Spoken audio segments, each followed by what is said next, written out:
యూజర్లకు ఇది అదిరిపోయే good news అనే చెప్పాలి. ఎందుకంటే ఇకపై రీఛార్జ్ ప్లాన్లు తగ్గబోతున్నాయి. టెలికాం కంపెనీలు గుత్తాధిపత్యానికి బ్రేకులు వేస్తూ ట్రాయ్ కొత్త రూల్స్ తీసుకొచ్చింది.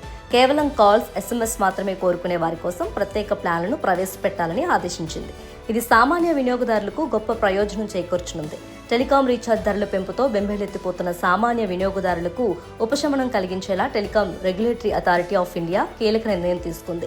టెలికాం కంపెనీల దోపిడీకి అడ్డుకట్ట వేస్తూ కేవలం కాల్స్, SMS మాత్రమే కోరుకునే వారి కోసం ప్రత్యేక ప్లాన్లను ప్రవేశపెట్టాలని ఆదేశించింది.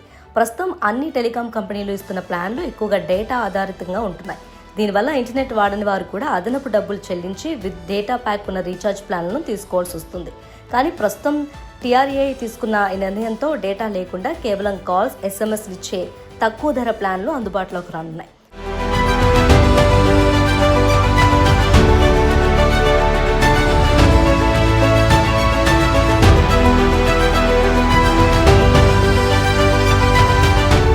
టెలికాం కంపెనీలు ఖచ్చితంగా వాయిస్ కాల్స్, SMS సేవలకు మాత్రమే సంబంధించిన స్పెసిఫిక్ టారిఫ్ వోచర్లను ప్రవేశపెట్టాలని TRAI స్పష్టం చేసింది. వీటి ధరలు డేటాతో కూడిన ప్లాన్ల కంటే చాలా తక్కువగా ఉండాలని ఆదేశాలు జారీ చేసింది.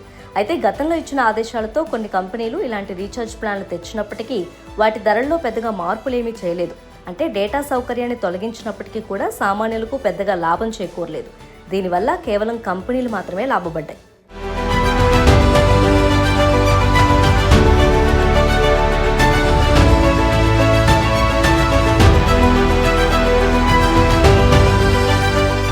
ఇది గమనించిన TRAI టెలికాం వినియోగదారుల రక్షణ 13వ సవరణ నిబంధనలు 2026 పేరిట కొత్త ముసాయిదాను రూపొందించింది.